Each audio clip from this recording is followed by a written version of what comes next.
Welcome to 4 Basketball Reasons. I'm your host, Jon McKellar. Today's topic is the Memphis Grizzlies and T. Morant get into an altercation with NFL Hall of Famer, Shannon Sharpe, at Friday night's Lakers game. Before we continue, this video's content is only distributed and featured solely for informative and entertainment purposes only. The Space Entertainment Network is not endorsing, suggesting, or showing favoritism in any form in the video. With that being said, let's get to the video. Shannon Sharpe and Jon Morant's father, T, got into a furious argument during a Laker game Friday night, and both sides had to be separated before making apologies. It all happened during the first half of the Los Angeles Lakers home game versus the Memphis Grizzlies at Crypto.com Arena, when the spotlight turned from the court to the audience. Memphis player Dillon Brooks and the undisputed commentator on FS1, who had courtside tickets for the game, had been yelling back and forth during the game, until Dillon's teammates Steven Adams and Morant entered the fray. Adams can be seen barking at Sharpe as everyone else attempts to restore order. Shannon and T got into a verbal brawl as the situation unfolded. Shannon seems to exclaim, "I bet you won't," at T many times in the video as workers, security, and referees come between them. Shannon was then led from the sitting area into the tunnel. After the commotion, Shannon spoke to ESPN's Dave McMenamin at halftime and said it all started after he told Brooks he couldn't guard LeBron James. "I said he was too small to guard LeBron. He said, 'F me,'" Sharpe told Dave. "I said, 'F you back.'" Sharpe claims that's when Brooks came after him, followed by Ja and his father, which led to him responding the way he did. "They didn't want this smoke," said Shannon.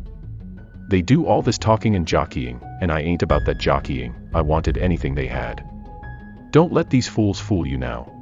Cameras later showed Sharpe and T. Morant shake hands and hug at the end of the third quarter. The two embraced again after the final buzzer. "Shannon didn't do anything," T. Morant told ESPN. "Hey, he was doing like we do in South Carolina. We talk our ish."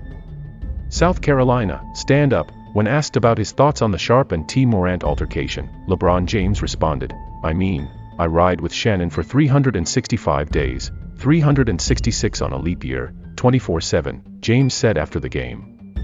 "So, that's my guy. So I'll always have his back, and he's got mine. He can talk with the best of them, for sure." Some of the Grizzlies players were in a less jovial mood about the run-in, however. "I ain't talking about that," said Brooks, who claimed he merely told Sharpe that James missed a shot when he was guarding him. "You can ask him. He's the blogger or whatever he is. I don't really care about all that." Next question. When pressed if Sharpe's behavior was appropriate for someone attending the game as a fan, Brooks didn't hold back.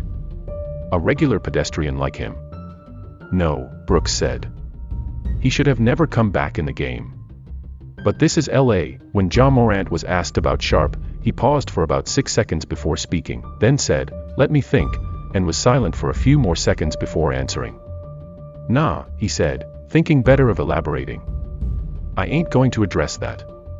I'm going to let him live today." The good news: Lakers snapped the overhyped, egotistical, cocky young Grizzlies team winning streak. The Grizzlies were up at halftime at the Crypto.com Arena, 53-49, but ultimately lost to the Lakers 122-121. A surge by the Lakers in the fourth quarter and a key steal by the Lakers' Dennis Schroeder sealed the victory. If you haven't already, please like, comment, and subscribe to the channel. Follow us on social media as well: SoundCloud, Twitter, Instagram, and Facebook. Thank you for watching.